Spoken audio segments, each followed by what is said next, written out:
जय श्रीकृष्ण. आज आपण 13वा आणि 14वा श्लोक पाहत आहोत. श्लोक 13. चातुर्वर्ण्यमयं मया सृष्टं गुणकर्म विभागशः तस्य कर्तारमपि मां विद्यकर्तारमव्ययम्. श्लोक 14. न मा कर्माणि लिम्पन्ति न मे कर्मफले स्पृहा इति मा योऽभिजानाति कर्मभिर्नं सबध्यते. पूर्ण जन्मामध्ये केल्या गेलेल्या कर्मानुसार सत्व रज तम या तिन्ही गुणामध्ये न्यूनाधिका राहत असते. सृष्टी असण्याच्या वेळी त्या गुण आणि कर्मानुसार भगवान ब्राह्मण, क्षत्रिय, वैश्य, शूद्र या चारही वर्णांची रचना करतात. मनुष्या व्यतिरिक्त देव, पितर, तिर्यक आदी दुसऱ्या योनींची रचनासुद्धा भगवान गुण आणि कर्मानुसारच करतात. यामध्ये भगवंताची थोडीसुद्धा विषमता नसते. चातुर्वर्ण्यम हे पद जीवमात्राचे उपलक्षण आहे.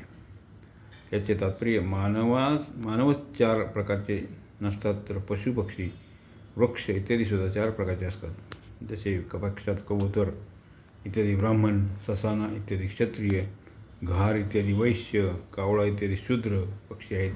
त्याचप्रमाणे वृक्षात पिंपळ इत्यादी ब्राह्मण, कडुनिंब इत्यादी क्षत्रिय, चिंच इत्यादी वैश्य, बाभूळ इत्यादी शूद्र वृक्ष आहेत. परंतु या ठिकाणी चातुर्वर्ण्यम पदाने मनुष्यानाच घेतले पाहिजे, कारण वर्ण विभागाला माणसेच समजू शकतात आणि त्यानुसार कर्म करू शकतात. कर्म करण्याचा अधिकार मनुष्यालाच आहे. 4ही वर्णांनी रचना मीच केली आहे, यावरून भगवंताचा भावसुद्धा आहे की एकतर हे माझेच अंश आहेत आणि दुसरे मी प्राणी मात्रांचा सरदैव आहे, म्हणून मी त्यांच्या हिताकडेच लक्ष ठेवतो. या विपरीत हे देवतांचेही अंश नाहीत आणि देवता सर्वांचे सरदेत नाहीत. म्हणून माणसांनी आपल्या वर्णानुसार संपूर्ण कर्तव्य कर्माने माझे पूजन करावे. तस्य कर्म कर्तारमपि मा विद्यकर्तारमव्ययम्. या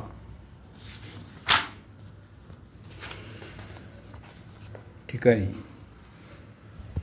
कर्तारम या कर्मकरीसुद्धा असतानासुद्धा कर्तृत्व स्वाभिमानाचा अभाव सांगण्यासाठी आले आहेत. सृष्टीची रचना, पालन, संहार आणि इत्यादी संपूर्ण कर्मांना करीत असून सुद्धा भगवान त्या कर्मापासून संपूर्णपणे अतीत आणि निर्लिप्तच राहतात. सृष्टी रचनेत भगवंतच उपादान कारण आहेत आणि तेच निमित्त कारण आहेत. मातीपासून तयार झालेल्या घटामध्ये माती उपादान कारण आहे आणि कुंभार निमित्त कारण आहे. घट तयार होण्यासाठी माती खर्च होते आणि कुंभाराची शक्ती खर्च होते, परंतु सृष्टी रचनेत भगवंताचे काही खर्च होत नाही, ते जसे तसे राहतात. म्हणून अव्ययम म्हटले गेले आहे.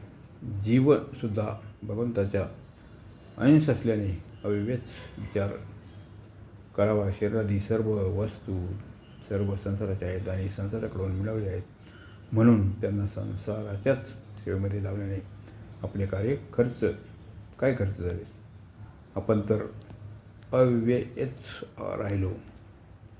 म्हणून जर साधकाने शरीर, इंद्रिय, मनबुद्धी, धन, संपत्ती इत्यादी मिळालेल्या सांसारिक पदार्थांना आपल्यासाठी न समजले तर मग त्याला आपल्या अव्ययतेचा अनुभव येईल. या ठिकाणी विधी पदाने भगवंताचे आपल्या कर्माच्या दिव्यतेला समजून घेण्याची आज्ञा केली आहे. कर्म करीत असताना ही कर्म सामुग्री आणि कर्मफलाशी आपण कोणताच संबंध न राहणे हेच कर्माची दिव्यता आहे. न कर्माणि लिप्पन्ति न कर्मफले स्पृहा. सृष्टी रचने संपूर्ण कर्म करीत असतानाही भगवंताचा त्या कर्माशी काही संबंध नाही. त्यांच्या कर्मात विषमता, पक्षपात आदी दोष लेशमात्रही नसतात. त्यांची कर्मफलात किंचित मात्र आसक्ती, ममता अथवा कामना नसते, परंतु ते कर्म भगवंताला लिप्त करीत नाहीत. उत्पत्ती विनाशील व सर्व वस्तू कर्मफल आहेत.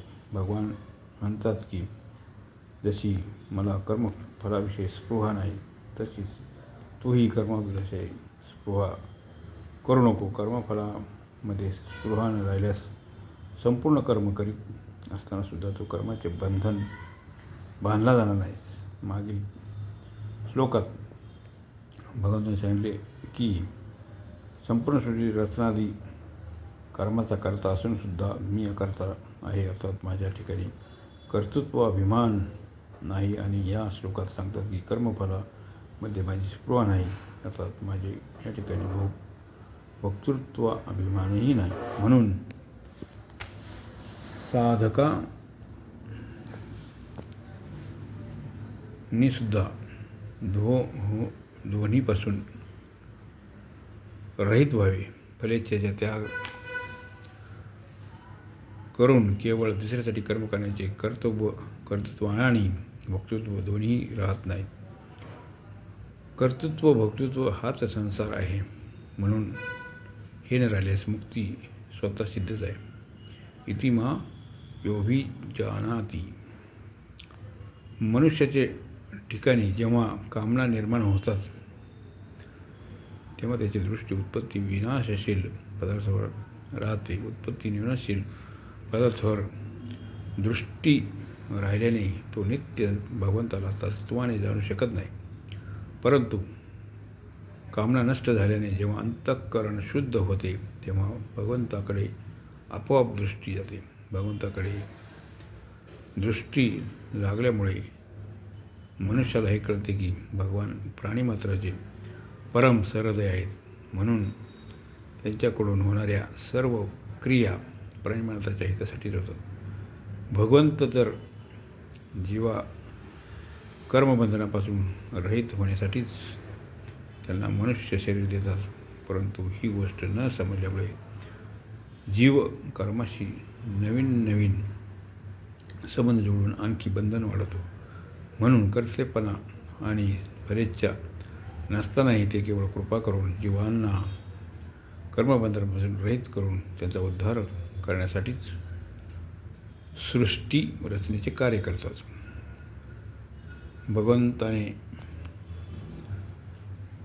भगवंताला याप्रमाणे जाणल्याने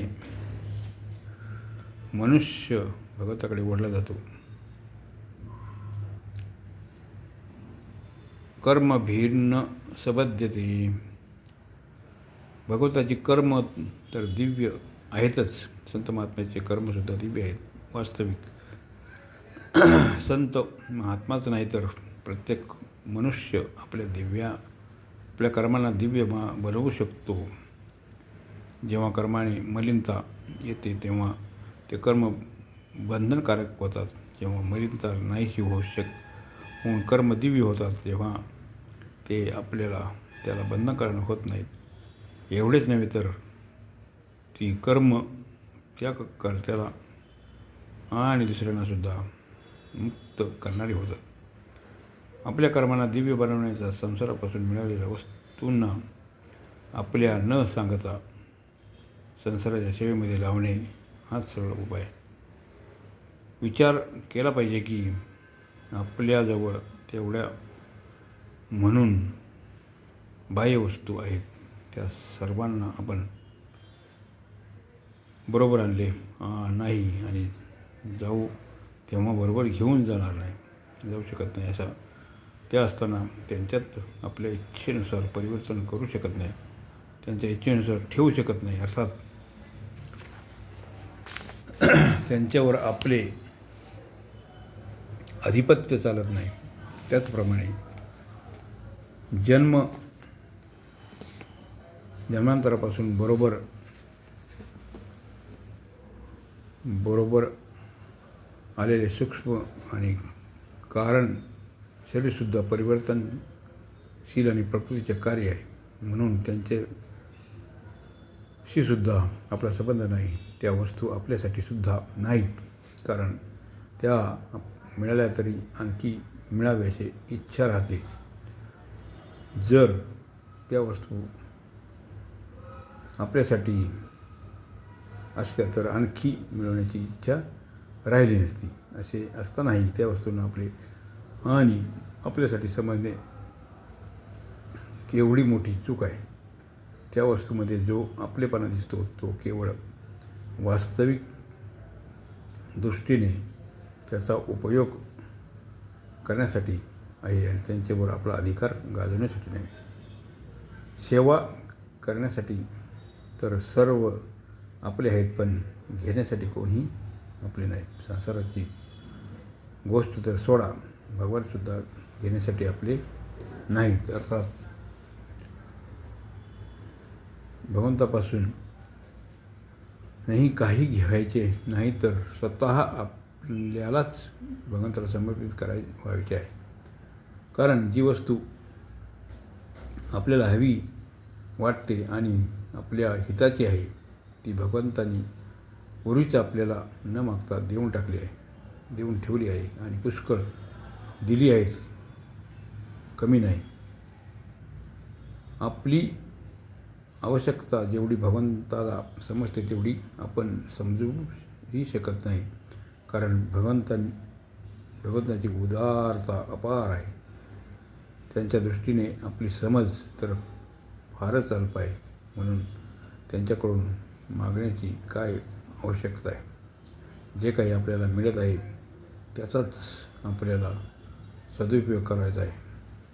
वस्तूंना आपली आणि आपल्यासाठी न समजता निष्काम भावनेने दुसऱ्याच्या हितासाठी लावणे हा वस्तूंचा सदुपयोग आहे. त्यामुळे कर्म आणि पदार्थाशी संबंध विच्छेद होतो आणि महान आनंदस्वरूप परमात्म्याचा अनुभव होतो.